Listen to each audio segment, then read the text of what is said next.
नमस्कार आणि आपल्या सर्वांचं स्वागत आहे आजच्या ब्रेकिंग न्यूज मध्ये। आज आपण एलन मस्कच्या स्टारलिंक बद्दल बोलत आहोत, ज्याची भारतातील एंट्री जोरदार चर्चेत आहे, पण त्याची किंमत सामान्य माणसासाठी मोठं आव्हान आहे।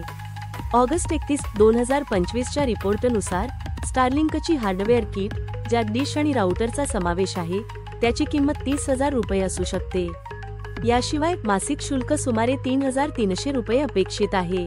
भारतातील सध्याच्या फायबर आणि मोबाईल ब्रॉडबँड सेवांच्या तुलनेत या किमती खूपच अधिक आहेत। विशेषतः ग्रामीण आणि दुर्गम भागांसाठी ही सेवा आणली जाईल, जिथे पारंपरिक इंटरनेट पोहोचणं कठीण आहे। या संदर्भात दूरसंचार मंत्री डॉक्टर प्रेमसानी चंद्रशेखर यांनी सांगितले आहे की या किमती शहरी भागातील स्पर्धात्मक सेवांवर परिणाम करणार नाहीत।